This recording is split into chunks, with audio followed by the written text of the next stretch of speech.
Sudah seharusnya setiap makalah ilmiah itu ada referensinya, ada marojeknya. Dan yang dipakai di seluruh dunia, di semuanya, untuk ulumul Quran itu yang paling pokok pakai kitab Al-Itqan. Al-Itqan fi ulumil Quran, karangannya Imam Suyuti. Sebelum saya terangkan teks persisnya, itu ada sekian problem dalam memahami Quran, terutama kalau lewat terjemah. Problem itu bisa gawat betul, bukan gawat-gawatan tapi gawat betul. Misalnya ada ayat begini dan terjemahnya pasti begini. Fa'ainama tuwallu fasamma wajhuwa. Kamu menghadap mana saja, di arah manapun, di sana ada ridhonya Allah. Itu kalau hanya pakai terjemah, tentu menjadikan kita sholat bisa menghadap ke timur, ke barat, ke utara, dan ke apa?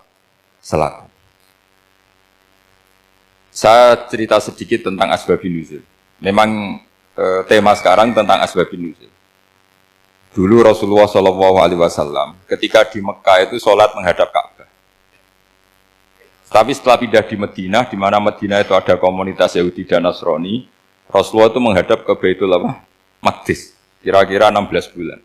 16 sampai 17 bulan. Semua riwayat itu kisarannya hanya 16 sampai berapa? 17 bulan. Sehingga orang Yahudi itu bilang begini, Muhammad ini baiklah, meskipun dia membawa agama baru, tapi kiblatnya masih ikut kita, masih baik kan. Setelah 16 bulan, Nabi diperintahkan Allah untuk menghadap ke Ka'bah. Awal liwajaka syatrul masjidil haram. Maka orang Yahudi itu berontak. Berontaknya adalah kiblat mereka ditinggalkan. Cara berpikir orang Yahudi itu kiblat mereka ditinggal. Sehingga mereka bilang mawallahum an qiblatihimul lati kanu 'alaiha. Apa yang menjadikan umat Islam berpaling dari kiblat Baitul Maqdis. Kemudian mereka provokatif betul. Ini perlu diperjelas. Provokatif. Bilang begini. Inna Muhammadan tahayyara fi din. Muhammad ini bingung dalam beragama. Sehingga habis ngomong A ngomong B, habis kiblat Ka'bah, kiblat Baitul Maqdis. Sehingga dalam banyak tarikh disebutkan peristiwa kiblat itu terbanyak melahirkan orang murtad, orang yang keluar dari Islam gara-gara provokasi orang Yahudi. Muhammad tahayyara fi din. Muhammad itu bingung dalam menentukan pilihan apa? Beragama. Kemudian walhasil singkat cerita akhirnya Nabi itu madhep Ka'bah. Apa yang terjadi mukjizat itu adalah bahwa agama ini agama yang mewakili semua agama sebelumnya yang masih orisinil. Yaitu Nabi akhirnya berargumentasi Ka'bah adalah kiblat yang asli, yang lebih tua. Terus mereka tanya, buktinya apa? Dijawab oleh Quran, fihi ayatum bayyinatum maqamu apa? Ibrahim. Ka'bah bukti tertua adalah di situ ada makam Ibrahim. Makam itu jejak kaki. Ya kalau bahasa Indonesia makam itu kuburan, kalau dalam bahasa Arab maqam itu jejak apa? Jejak kaki. Sehingga diketahui oleh sejarah, dibuktikan di situ ada jejak kaki siapa? Nabi Ibrahim. Sementara nisbatnya Baitul Maqdis itu adalah kepada Nabi Musa dan Nabi Harun. Yang ini adalah turunan dari Nabi siapa? Ibrahim. Hikmahnya apa? Begini. Sebagai bukti bahwa Baitul Maqdis pernah menjadi poros Islam atau poros Tauhid, maka Nabi Muhammad pernah disuruh menghadap ke Baitul Maqdis. Buat inget-ingetan kalau ini pernah menjadi poros apa tahu. Tapi tetap tua-tuaan masih tua apa? Ka'bah. Nah, kenapa tua Ka'bah tadi? Karena Ibrahim adalah Abul Anbiya, bapak dari para. Dan di situ ada jejak kakinya. Fihi ayatum bayyinatum maqam. Bukti itu belum cukup. Dibuktikan lagi bahwa Ismail kecil itu hidupnya di Ka'bah. Kita tahu sa'i baina Safa wal Marwah adalah karena Siti Hajar sedang mencari apa? Air. Jadi ada bukti sekian, bukti empirik bahwa Ibrahim itu kiblatnya itu Ka'bah, bukan Baitul Maqdis. Sehingga ada kata-kata fihi ayatum bayyinatum maqamu Ibrahim. Nah, tanpa ngerti asbabun nuzul, kamu akan mengartikan fa'aina ma tuwallu fasamma wajhuhu itu salah, karena di situ kamu menghadap mana saja, maka di situ ada ridhonya. Maka para ulama memberi catatan, maksudnya begini, kamu menghadap kemana saja, asal itu yang diperintahkan Allah, maka di situ ada ridhonya Allah. Harus seperti itu maknanya, disesuaikan dengan konteks asbabun nusul. Tanpa seperti itu tidak bisa. Dan masih banyak lagi kepentingan tentang asbabun nusul. Jadi problem sekarang adalah banyak mufassir yang hanya mengartikan dari terjemah. Itu bahaya sekali. Jika ada orang yang menikah secara mut'ah, itu kan mirip kayak transaksi zina. Mereka berdalil famastam ta'tum bihi minhunna fa'atuhunna ujurahun. Perempuan yang sudah kamu nikmati, yang penting kamu bayar. Terjemahnya seperti itu. Karena ujur itu jamaknya ujroh. Itu fatal sekali. Padahal ayat itu begini, settingannya begini, setting siakul kalamnya atau asbabun nuzulnya begini. Ini sekaligus, memang saya sengaja ngaji dengan tema yang berat, bentuk penghormatan pada yang ngaji. Kalau temanya ringan kan kayak TPQ. Jadi ini supaya gue keren-kerenan, ini ada doktor Pak Oni pernah dekan Fakultas Hukum. Jadi kalau saya nanti salah tinggal ditangkap saja, gampang kan? Tapi nangkap saya berurusan dengan Tuhan. Jadi kalau orang dekat Allah itu yang tanggung jawab itu Allah. Jadi beliau bisa menang di kepolisian tapi kalah di hukum Tuhan. Jadi kalau berhadapan-hadapan dengan saya. Begini asbabun nuzulnya begini.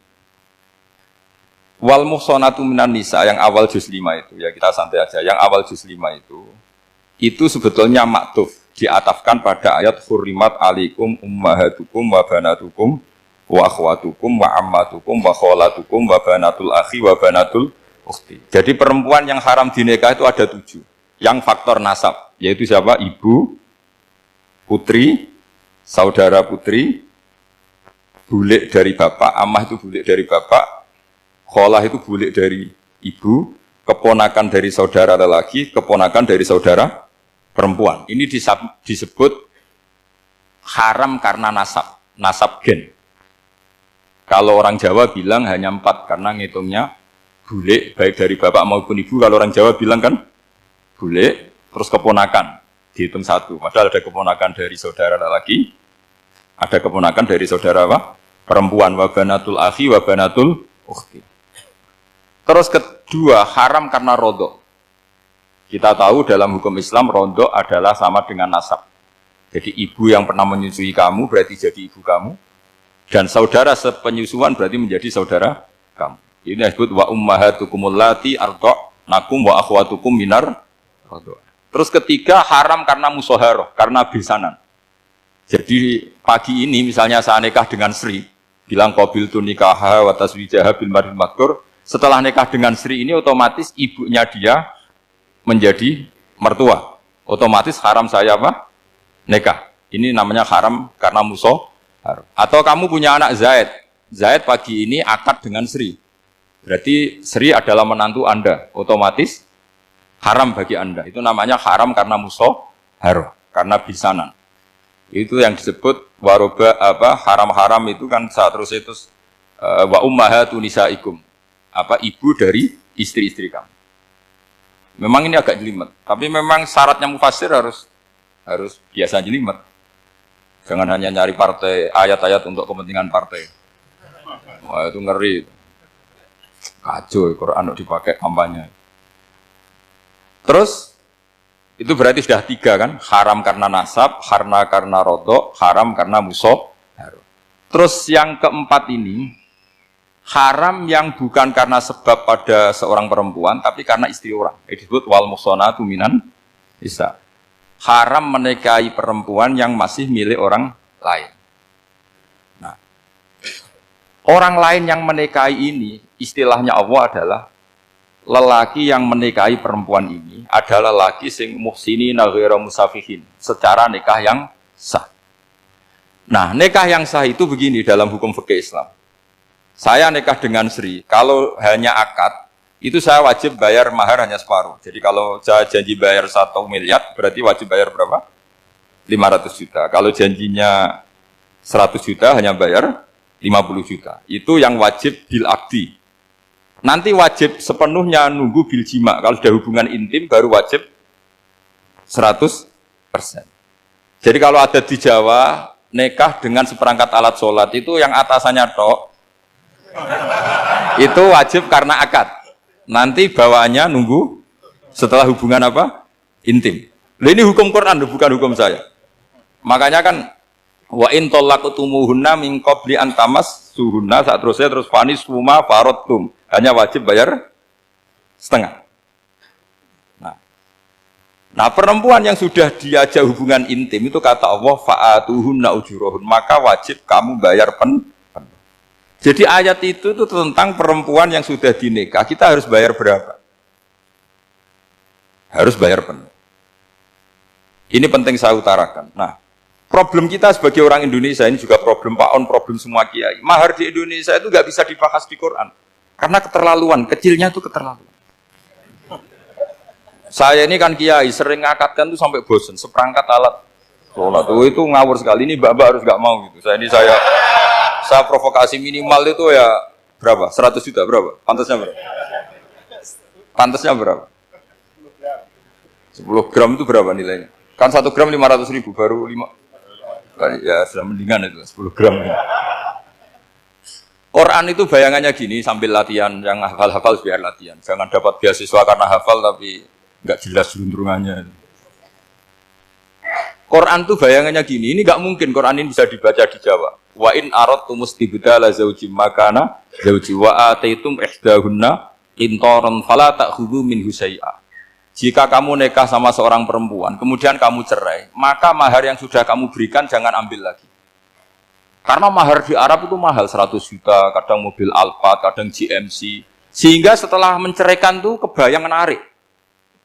Kok enak dulu saya memberikan itu kan dapat servisnya. Sekarang sudah saya cerai, saya tarik.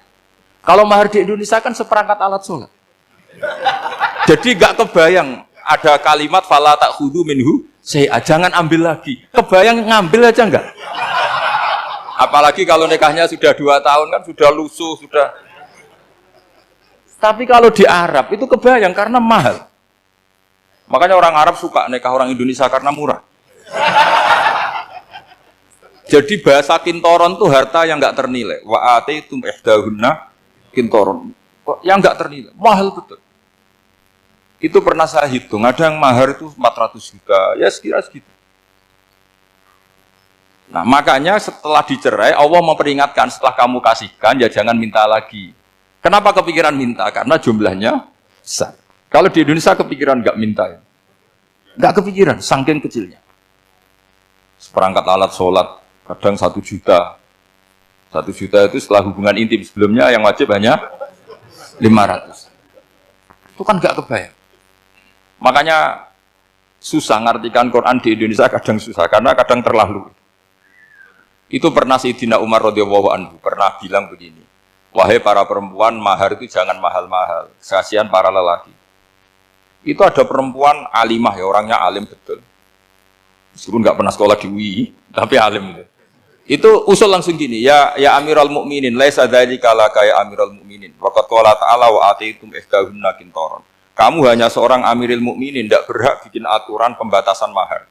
Allah saja tidak batasi, kenapa kamu batasi? Sehingga dulu yang namanya nikahnya Sulaiman Agung atau Jamaluddin siapa Ratu Agung, kalau hadiah ya sampai tas mahal itu. Ini kan dari bahasa Arab mumtaz mahal, mumtaz itu istimewa, mahal itu tempat. Dia punya istri yang sangat dicintai, dikasih hadiah mumtaz mahal. Terus ilat Jawa jadi apa?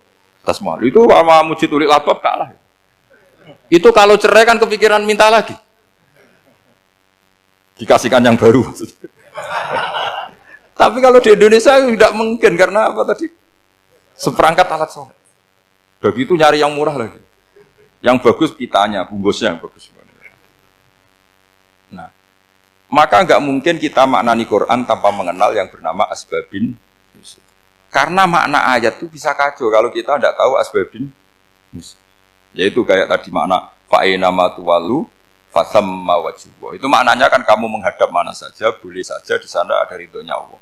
Berarti kan bisa ke timur, ke selatan, ke utara, ke barat. Itu bahaya betul. Sehingga kata ulama harus mengkaji asbabin usul. Supaya porsi ayat ini sampai semana jauhnya itu kita tahu. Tanpa tahu itu tidak bisa. Begitu juga menyangkut kiblat.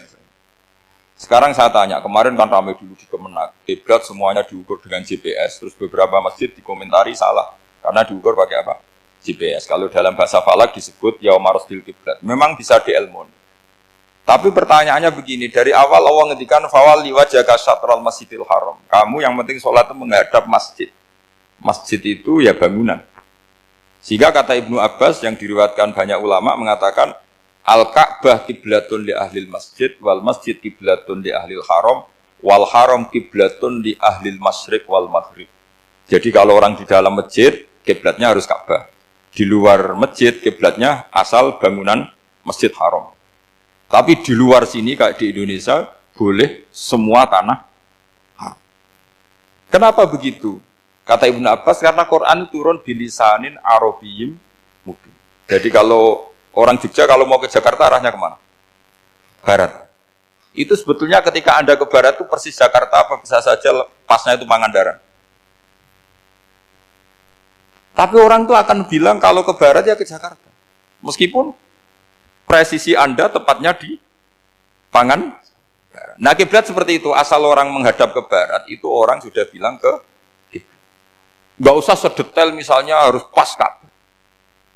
Saya pernah debat sama tim ahli Kemenang. Nggak bisa Gus, sekarang ada GPS harus tepat Ka'bah. Terus saya bilang gini, kalau teori Anda benar, berarti semua masjid luasnya maksimal 16 meter. Ka'bah itu luasnya hanya 16 meter.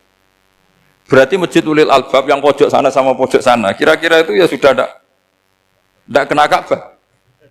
Kalau harus tepat, Ka'bah itu kan diameternya hanya 16 sampai 18 kalau nggak salah. Berarti semua masjid kalau ingin tepat Ka'bah harus pas 16. Kalau terlalu luas pilihannya harus cekung. Kan jadi aneh. Makanya saya itu sering Pak On, dulu saya ini biasa debat fikih kalau di tradisi pesantren namanya Basul Masail. Saya punya teman yang paling kurang ajar, yang paling saya kenang dalam panjang sejarah. Dulu itu kalau debat fikih itu ya seru. Kalau aturan fikih kan gini, soft paling baik itu kan soft pertama. Baru kedua, baru ketiga. Yang paling keren kan soft awal, soft. Terus teman saya bilang gini Pak, ya kalau gitu gini aja Gus, desain masjid itu memanjang utara selatan. Biar semuanya soft awal. Gara-gara didesain begini kan ada soft 2, soft 3. Apa susahnya kita bikin mulai awal supaya masjid itu memanjang utara apa? Selatan. Supaya semuanya soft awal.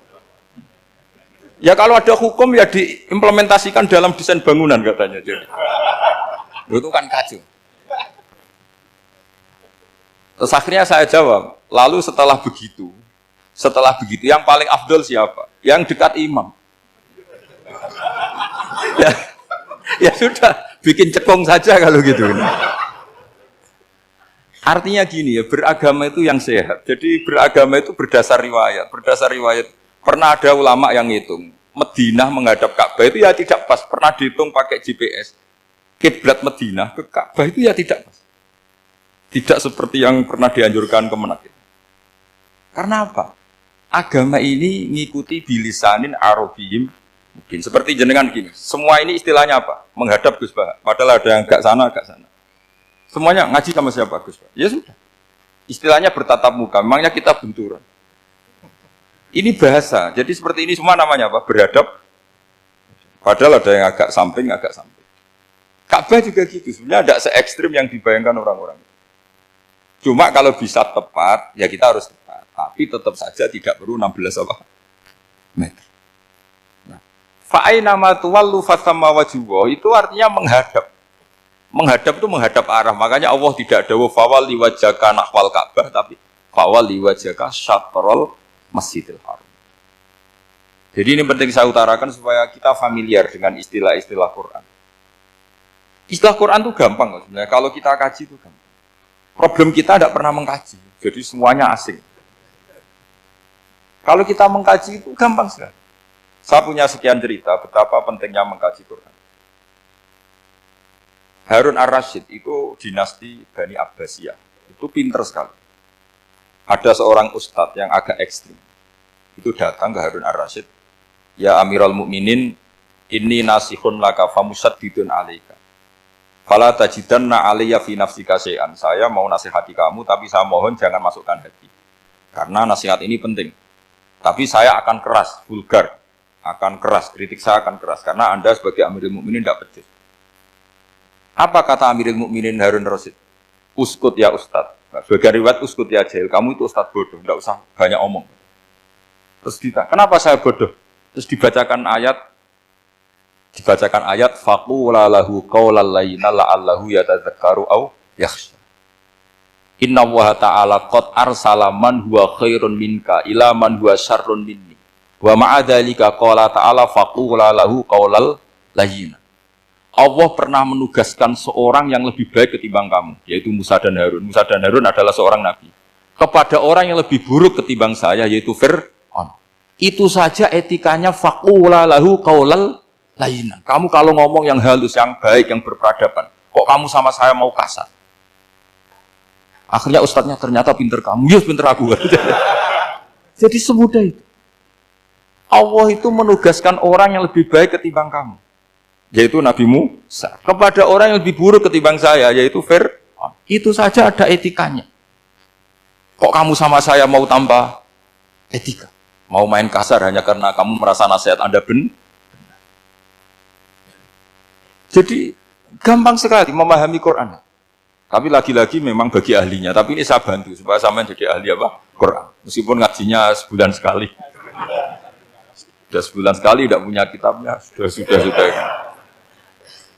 Jadi ulama dulu kalau belajar Quran itu gampang sekali. Saya berkali-kali cerita. Yang kitab saya baca di rektorat itu namanya Syajaratul Ma'arif. Itu kalau cerita bikin judul itu enak sekali. Babuna fil ibad bikulil bilad. Bab seseorang di mana saja hidupnya harus bermanfaat. Terus dalilnya itu hanya mengutip makalahnya Nabi Isa, wa ja'alani mubarakan ainama kuntu. Ciri utama seorang nabi apa? Saya di mana-mana adanya berkahi orang lain. Jadi berkah bagi orang lain. Maksudnya tidak jadi problem bagi orang lain. Artinya kamu hidup entah di Jogja seperti Pak Ono orang Jember, saya orang Rembang. Hidup di Jogja manfaat, di Jember ya manfaat, di mana-mana manfaat. Saya pernah di Korea seminggu ya manfaat. Saudara kita TKI yang di Korea manfaat, di sana bikin masjid, bikin apa. Karena ngendikane Allah menceritakan Nabi Isa siapa? Wa ja'alani mubarakan ainama kuntu. Saya adalah orang yang di mana-mana berkah. Artinya manusia eksistensinya harus seperti itu, hidup di mana saja berkah. Gampang sekali memahami Quran. Pernah Imam Syafi'i ditanya, kalau kamu nggak kehilangan air atau nggak ada air di satu daerah, cari-cari dulu. Sampai nggak ketemu. Setelah nggak ketemu air, baru kamu boleh tayam. Imam Syafi'i ditanya, apa dalilnya harus mencari dulu? Kalau nggak ada air ya langsung tayamum saja. Kenapa harus nyari-nyari dulu? Jawabnya Imam Syafi'i itu gampang sekali. Qala ta'ala falam tajidu ma'an. Kemudian kamu tidak menemukan air. Di mana-mana tidak menemukan setelah mencari. Kalau belum mencari namanya tidak tahu. Kan ayatnya kan falam tajidu ma'an. Kemudian kamu tidak menemukan air. Tidak menemukan tuh nyari dulu apa langsung ngambil sikap? Nyari dulu, baru kesimpulannya tidak ketemu. Kalau belum pernah nyari namanya tidak tahu. Segampang itu ulama dulu memahami Quran karena konstruksinya utuh. Yaitu mereka tahu betul bahwa Quran itu bilisanin Arabiyim. Ketika Futuhat Syam dulu itu dikuasai tentara Romawi. Era Sayyidina Umar Futuhat. Yerusalem dikuasai tentara Islam. Itu awal Sayyidina siapa? Umar radhiyallahu anhu. Ketika Futuhat mau ada pesta besar-besaran. Tapi Umar menolak. Ketika menolak, kenapa Anda menolak? Beliau hanya membaca ayat Innallaha ta'ala ayyara qauman faqala adhabtum thayyibatikum fi hayatikumud dunya. Allah itu mengkritik satu komunitas kaum yang zaman di dunia menghabiskan semua kenikmatan. Maka kita tidak perlu syukuran besar-besaran. Jangan-jangan jatah kita di akhirat kita habiskan di dunia. Itu adhabtum thayyibatikum fi hayatikumud. Semudah itu ulama. Rasulullah pernah dahar, pernah makan. Makan karena 3 hari gak makan, cara di Indonesia gak makan nasi, gak makan daging, sudah lama sekali. 3 hari Nabi itu hanya makan kurma dan air putih. Pernah Nabi gak makan roti sampai 3 hari. Kalau Indonesia mungkin gak makan nasi.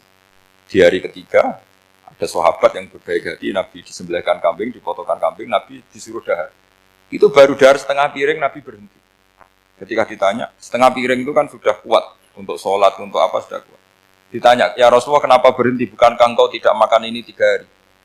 Nabi menjawab, walatus alumna yauma idzin anin naim. Semua nikmat yang saya rasakan nanti ada pertanggungjawabannya. Makanya saya tidak ingin banyak-banyak. Wah itu kalau diterapkan di sini enggak populer. Makanya saya tahu gayanya ngaji Quran itu nggak siap dengan konsep-konsep Quran ini. Jadi segampang itu orang dulu. Nah karena apa ya itu tadi. Mereka tahu asbabun nuzul. Quran itu diturunkan dalam konteks apa, lafadz ini arahnya kayak apa, mutlak muqayyadnya kayak apa, muhkam mutasabihnya kayak apa, nasah mansuhnya kayak apa.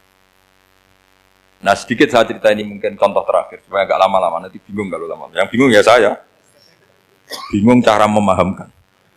Jadi kalau guru itu kan bingung cara memahamkan, kalau murid bingung cara memahami. Gak tahu tingkat kebingungannya sama. Kalau guru itu bingung cara memahamkan. Kalau murid bingung cara. Jadi ini pertemuan dua kelompok bingung. Yang satu bingung cara memahamkan, yang satu bingung cara. Kalau orang ekstremis bingung cara merusak suasana. Itu gak benar itu. Ada loh. Rasulullah itu nabi. Itu paling pusing yang ngadepi orang-orang yang ekstrim. Karena apa? Cara berpikir itu lompatannya itu enggak tertib.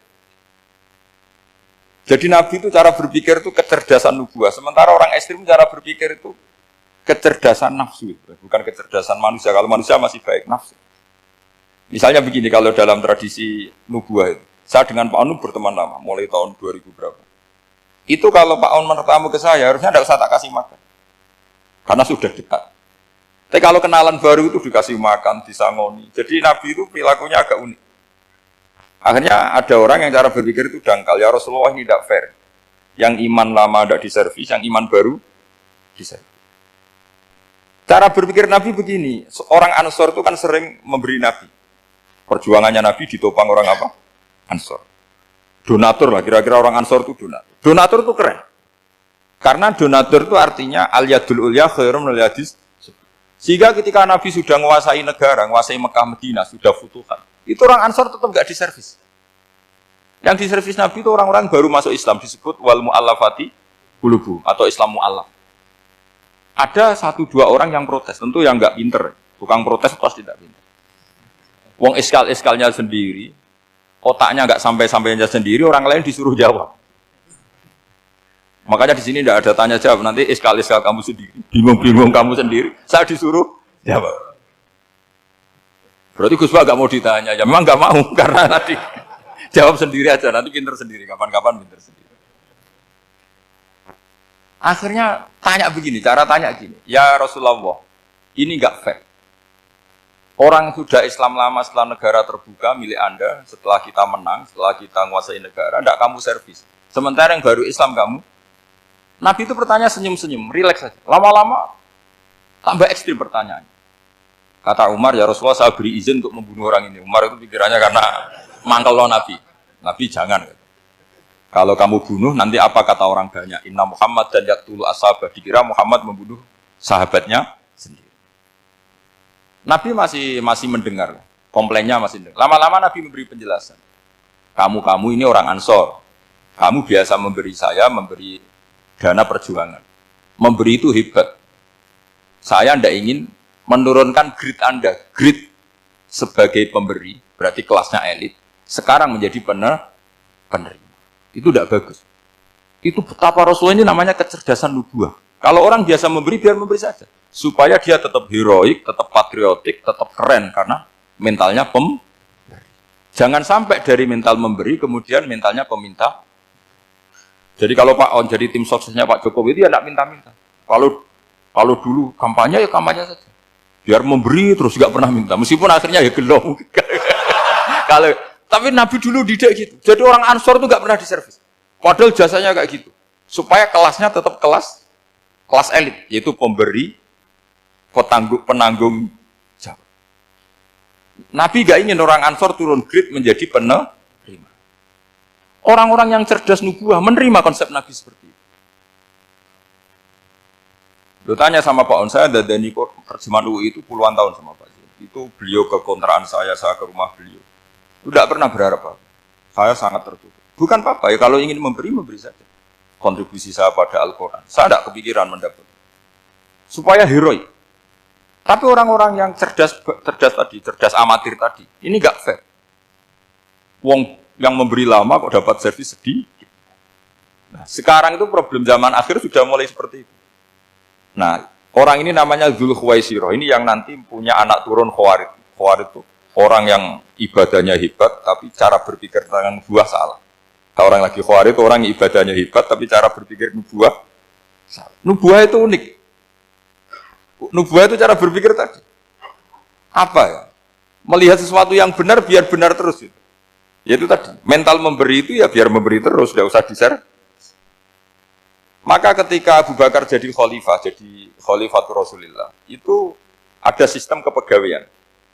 Itu gajinya Umar yang sudah Islam lama, gajinya Abu Bakar yang sudah Islam lama. Itu sama Abu Sufyan sama, padahal Islamnya Abu Sufyan baru setelah Fatih Mekah, kira-kira baru setahun. Terus diprotes sama orang-orang, ini Islam lama kok gajinya sama Islam yang baru setahun kok sama. Kata Abu Bakar, fadhailuhum indallah, mereka punya kelebihan Islam lama itu indallah, nanti balasannya biar surga. Kalau di dunia, sesuai profesinya.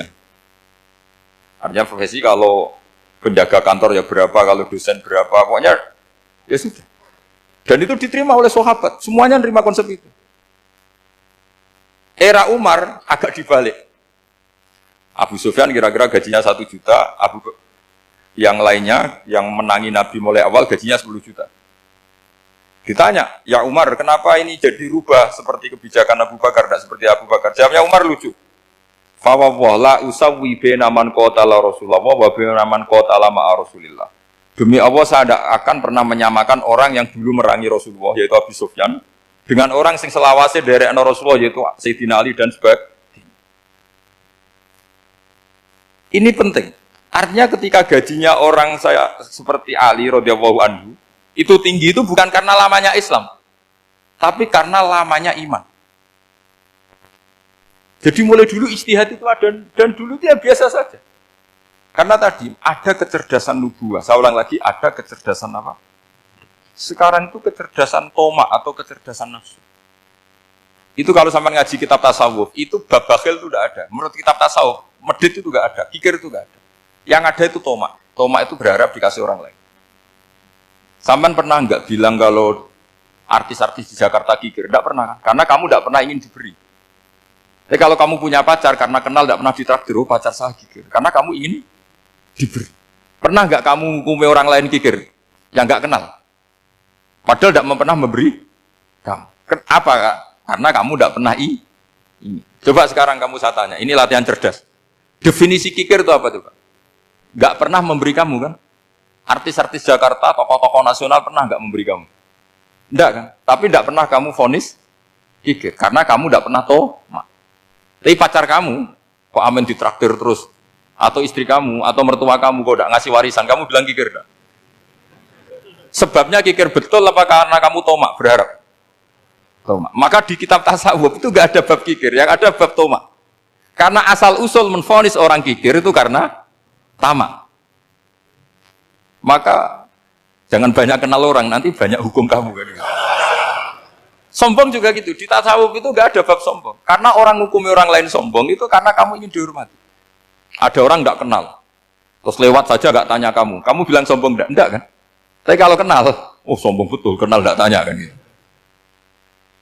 Jadi tasawuf itu sisi unik dari khazanah Islam. Makanya di tasawuf itu enggak ada kritik terhadap kikir. Ya tentu kikir itu buruk, pasti ya kikir itu buruk.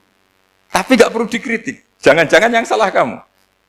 Mengenal Pak On di PPAI terus ingin jadi sekretarisnya. Terus ingin kenal Pak Jokowi ingin jadi menterinya. Nanti kenal rektor ingin jadi pegawainya. Ketika nggak diturutin bilang Pak Rektor kikir. Tapi orang lain ya Kak pernah berharap. Mungkin nggak menvonis Pak Rektor atau Pak On ini kikir. Enggak kan? Berarti vonis kikir itu status orang itu apa nggak kesampaian niat kamu? Memang agak jelimet ilmu tasawuf itu, tapi itu unik. Itu bagian dari khazanah apa? Islam. Makanya Rasulullah itu sering isti'adah, minta perlindungan, wa min toma'in fi ghairi matma'in.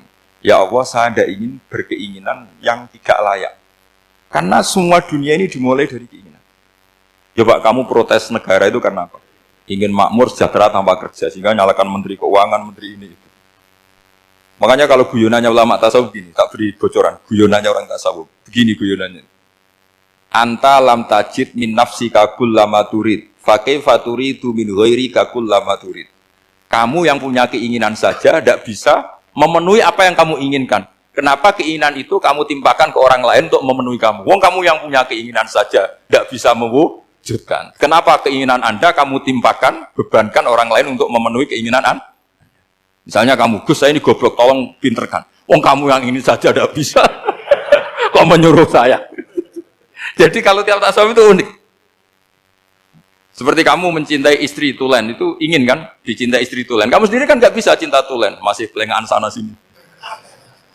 Kamu pacaran, ingin pacar kamu setia. Ternyata kamu bikin sekian alternatif. Kalau putus ini punya ini, putus ini. Tapi kamu ingin ini setia, kan nggak fair.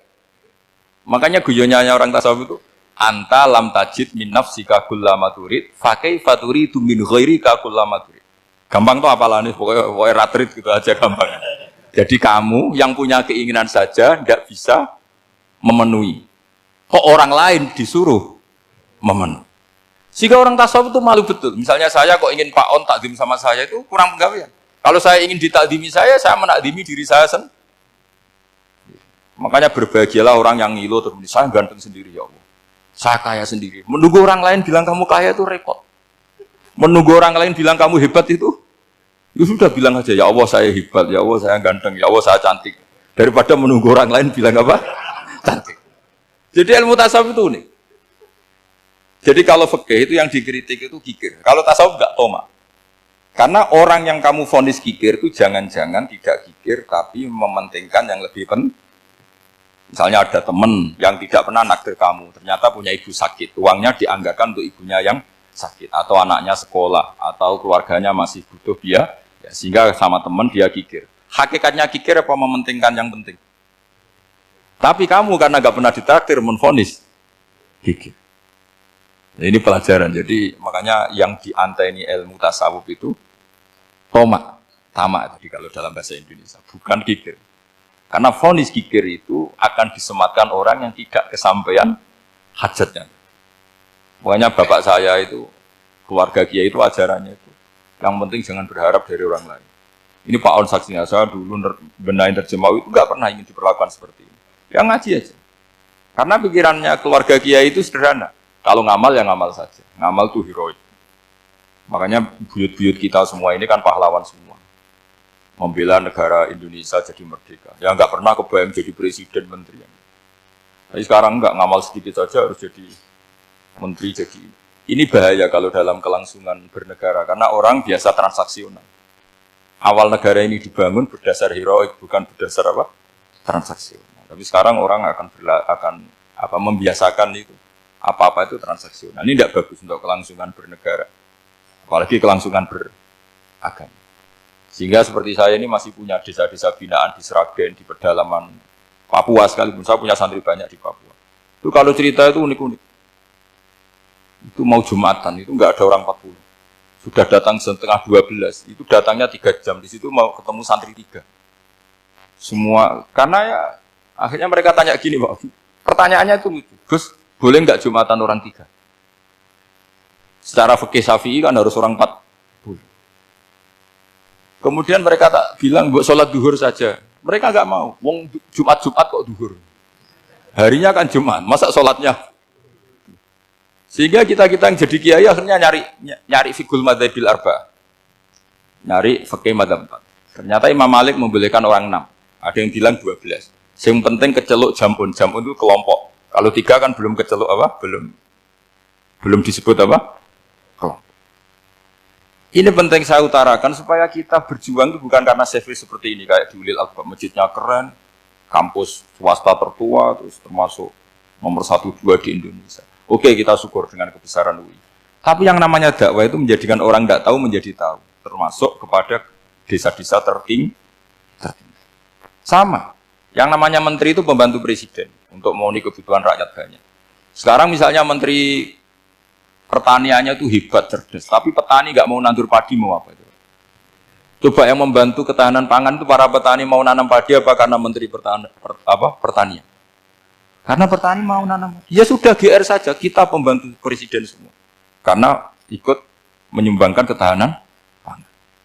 Tapi kamu kan nggak digaji, kita keren, ngamal tambah harap gaji. Ini penting. Supaya Anda itu nggak nggak hati kecil gitu. Ikut menyumbang negara tanpa ingin dapat gaji. Keren nggak?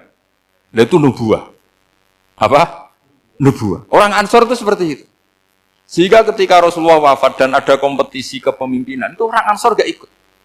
Sudah kita makmum saja, silahkan dibagi di saking baiknya orang Ansor. Nah, makanya saya ulang lagi ya. Kecerdasan nubuah ini yang gak difahami orang Khawarij. Orang Khawarij cara berpikir yang kerja banyak harus dapat banyak. Sementara kecerdasan nubuah enggak. Yang biasa memberi, terus memberi saja, biar derajatnya tetap al-yadul ulya khair.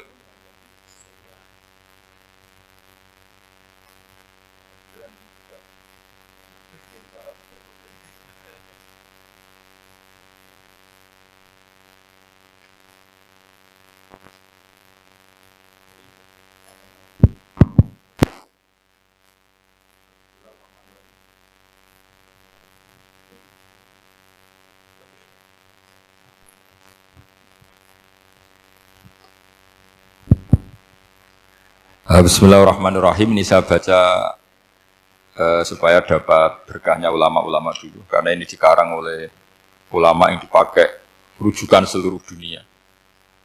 Begini, qala Ibnu Taimiyah, ma'rifatu sababin nuzuli yu'inu ala fahmil ayat. Jadi mengenali asbabin nuzul itu membantu memahami secara benar ayat itu. Karena tadi kalau ayat itu dipotong, itu maknanya bisa kacau kayak tadi famastam ta'tum bihi minhunna fa'atuhunna ujurahun. Kalau diterjemah itu kan mendukung kawin mut'ah. Kalau terjemahnya saja perempuan siapa saja yang pernah kamu nikmati, yang penting kamu bayar. Itu kan aliran sesat dan menyesatkan. Itu konteks asbabun nuzul tidak seperti itu. Perempuan yang sudah menjadi istri kamu, seorang lagi perempuan yang sudah menjadi istri kamu, jika sudah kamu hubungan intim, maka maharnya harus dibayar penuh. Tapi kalau belum hubungan intim, maharnya hanya wajib separuh. Fanis suma farotum illa ayafuna au yafu alladhi biyadihi uqdatun nikah. Tapi tadi kalau di Indonesia gimana Gus? Itu yang repotnya. Maharnya itu tadi mukena atasan dan apa? Bawahan. Wah kacau kalau di Indonesia.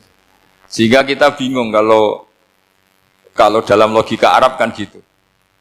Bayangannya kalau cerai, kata Allah, fala ta'khudhu min syai'at. Harta yang sudah kamu berikan ke istri jangan diambil lagi. Sampai dilarang ngambil tuh karena jumlahnya banyak sehingga kepikiran ngambil. Kalau di Jawa nggak usah dilarang sudah ada akan ngambil karena rukuhnya sudah lusuh. Itu susahnya baca Quran di Jawa. Karena dari awal maharnya terlalu apa? Kecil. Terus beliau Imam Suyuti termasuk di sini menyontohkan yang pasti salah kalau difahami yaitu tadi ayat apa itu fa inama tuwallu fasamman wajib. Jadi beliau terus meringatkan betapa pentingnya mengenali asbabin nuzul. Karena asbabin nuzul itu gampang. Saya ulang lagi, asbabin nuzul itu gampang. Gampangnya begini ya, kan ada satu peristiwa, misalnya begini, Rasulullah itu kan mengkritik penuhanan Lata dan Uzza, berhala-berhala itu dituhankan, dikritik sama Rasulullah. Kemudian mereka begini, karena mereka biasa personifikasi Tuhan, Muhammad, kalau Tuhan itu tidak Lata Uzza, dan itu terbuat dari batu, lalu Tuhan Anda itu dari apa? Amin fiddotin audhabin, lalu Tuhan Anda ini dari emas apa dari perak? Karena mereka nggak bisa membayangkan Tuhan tanpa dipersonifikasi. Terus Allah menurunkan qul huwallahu ahad, Allahus somad, lam yalid wa lam yulad wa lam yakul lahu kufuwan ahad. Karena otaknya mereka sudah begitu, yang namanya Tuhan itu harus dipersonifikasi. Makanya saya kemarin di Korea seminggu, cerita yang paling unik gini Pak On, ada bos Islam, ada bosnya TKI yang baik. Mereka mengizinkan pekerjanya sholat. Bareng sholat tuh diingeti ke atas ke bawah, kok nggak ada arcanya. Sehingga setelah sholat dibilang, apa saya berikan berhala sekalipun? Karena nggak kebayang ada orang sholat kok tanpa berhala, tanpa Tuhan. Yang kamu sembah itu mana? Kok nggak ada? Apa tak belikan? Jadi unik. Nah teman saya yang satu unik lagi, dia termasuk pegawai Garuda yang derekno saya ke Korea itu orang pegawai Garuda. Dia karena orang kaya biasa ke Eropa kemana-mana itu. Singkat cerita dia sholat di mall karena nganggep Korea itu sudah negara maju kayak Eropa. Setelah sholat di mall pas asar itu, security-nya nelpon polisi. Pak polisi di sini ada ritual teroris. Jadi kalau menamakan sholat itu ritual teroris. Jadi artinya apa? Ritual-ritual yang kita lakukan itu macam-macam cara pandang. Orang ateis itu kan Cina kan Korea itu kan ya Cina lah, Korea, Jepang, RRC itu kan sipit ini. Itu ya yang namanya ibadah sembahyang harus ada patungnya atau ada arcanya atau ada benda-benda itu. Orang Islam kan nggak ada sama sekali. Makanya mereka itu kok bisa? Nah, problemnya kita, saya ulang lagi, ini problemnya. Problemnya kalau ada itu ya repot. Begini misalnya, ini masih tentang asbabun nuzul. Ini contoh terakhir tentang masih asbabun nuzul. Umar radhiyallahu anhu, sahabat Umar itu kalau mencium Hajar Aswad itu sambil gedumel. Tidak berdoa tapi gedumel. Masyhur. Itu ada di Bukhari. Alim tu annaka hajarun la tadur wa la tanfa walau la anni ra'aitu Rasulullah wa qabbalaka ma qabbaltuka. Saya tahu loh. Nyium Hajar Aswad dicium, tapi sambil gedumel. Saya tahu loh, kamu hanya batu, enggak mandoroti, enggak manfaati. Kamu jangan GR, saya cium itu jangan GR. Kalau saja saya tidak melihat Rasulullah mencium kamu, maka saya ada sudi nyium kamu. Dah gitu aja. Terus itu tiap nyium Hajar Aswad itu tidak doa. Kalau kamu kan enggak minta kaya, minta macam-macam. Kalau Umar malah gedumel. Nah, kenapa demikian? Itu ada asbabun nuzulnya. Umar itu saksi sejarah. Ketika Rasulullah Fathi Mekah, Nabi kan tawaf terus mencium Hajar.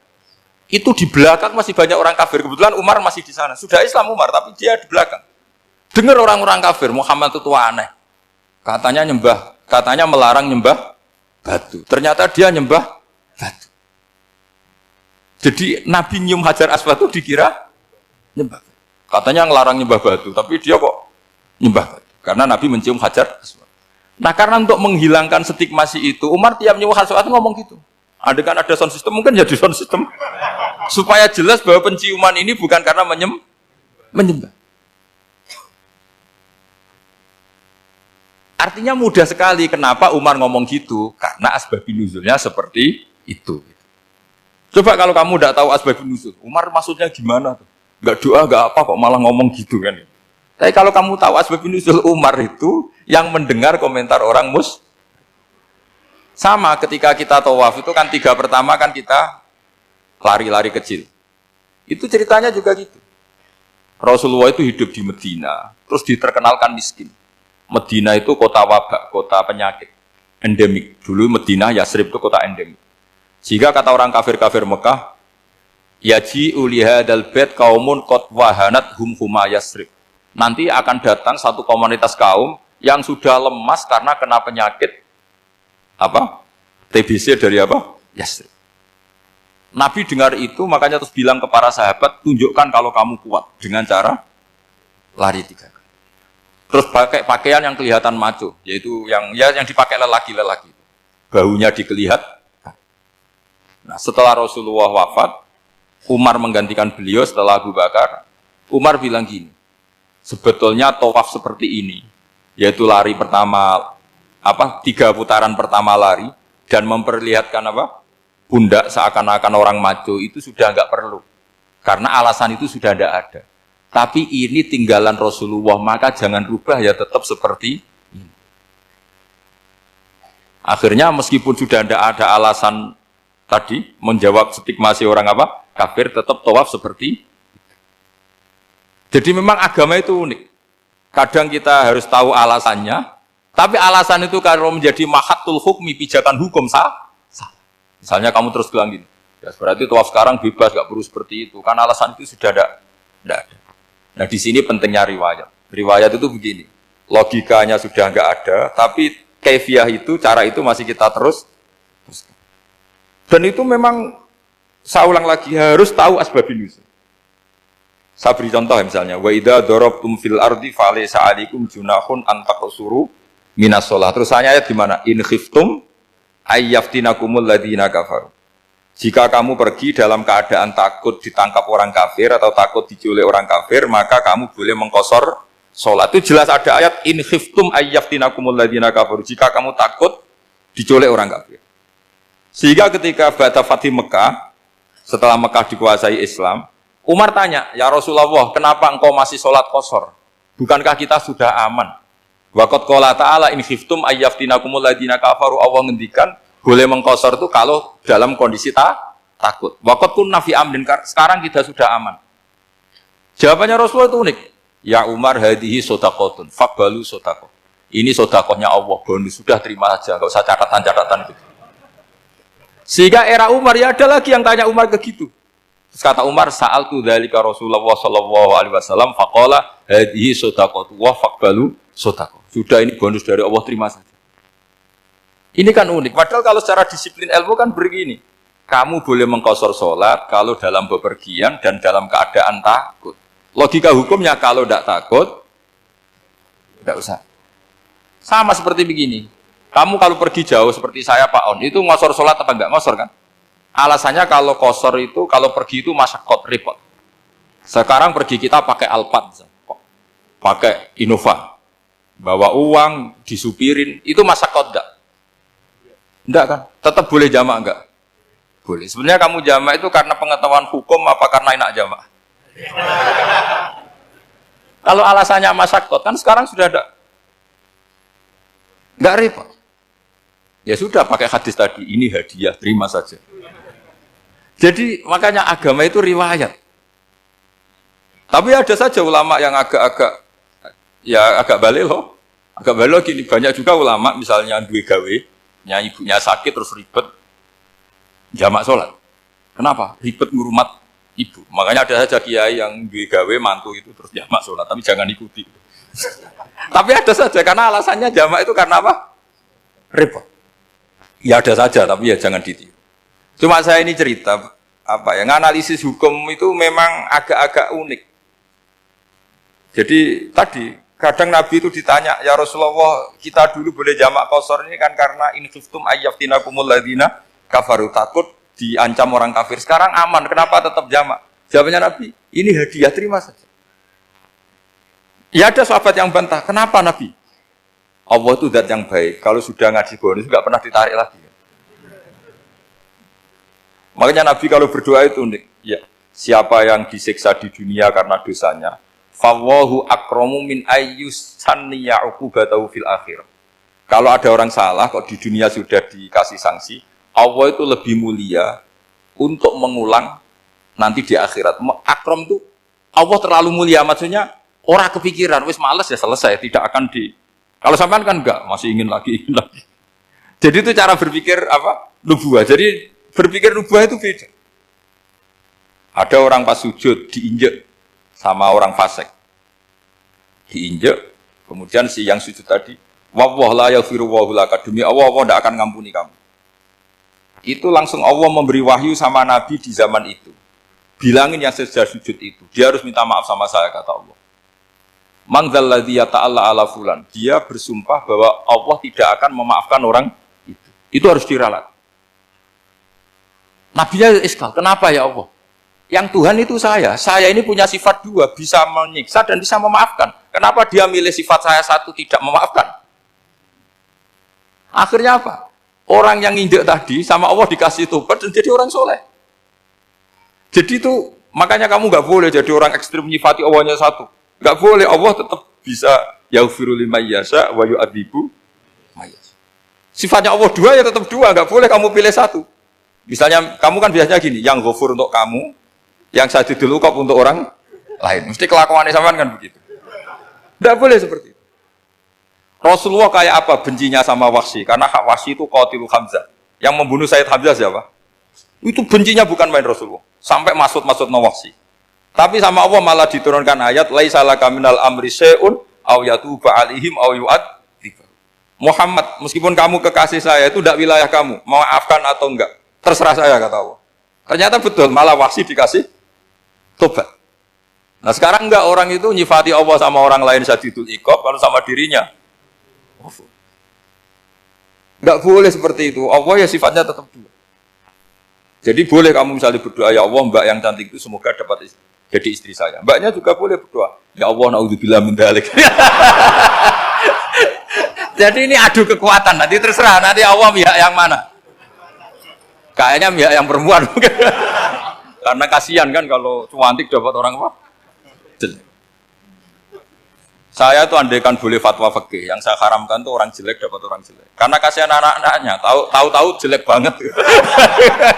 Jadi kan kasihan itu. Jadi dalam Islam itu seperti itu. Jadi apapun benci kita sama musuh kita, Allah bisa saja memperlakukan musuh kita secara baik. Karena Allah itu yaghfir. Tetap kita harus sifati Allah yaghfiru liman yasha wa yu'adzibu. Jangan karena kita benci seseorang seakan-akan Allah sama dia pasti yu'adzib. Pasti menyik. Itu yang dicontohkan Allah kepada Rasulnya, itu beliau tidak cocok sama Wahsy, malah Wahsy dikasih petunjuk. Makanya terus ada ayat apa, laisa laka minal amri syai'un aw yatuba alaihim aw yu'adzibahum. Muhammad, tidak wilayah kamu, saya menentukan mengadab atau mengam. Makanya rata-rata kiai ulama itu halim. Orang halim itu rileks, layinal janib, tidak gampang menvonis orang lain. Biar Allah tetap dengan sifatnya yaf'alu ma biasa, bahwa Allah bisa melakukan apa saja. Soal kamu benci sama seorang, benci saja atas nama kamu. Jangan nyatut-nyatut Allah. Misalnya kamu cinta seseorang, wah ini yang calon presiden ini harus jadi presiden. Ternyata Allah menghendaki jadi menteri, mau apa? Ya Allah ya falumaya sak mau apa coba? Yang kiai atau Pak On, DPAI, patutnya kan menteri agama itu Pak On. Tapi kalau Pak yang takdir gitu mau apa? Ya sudah, Allah ya falu. Santai aja. Itu rileksnya ahlul ilmi, ya sudah santai saja. Ini negaranya Allah, ini kerajaan Allah, ini buminya Allah, ya Allah biarin ya falu. Mas, jadi Tuhan Allah kamu yang repot. Jadi Tuhan itu Allah kamu yang repot. Ya Allah biar tetap ya falu.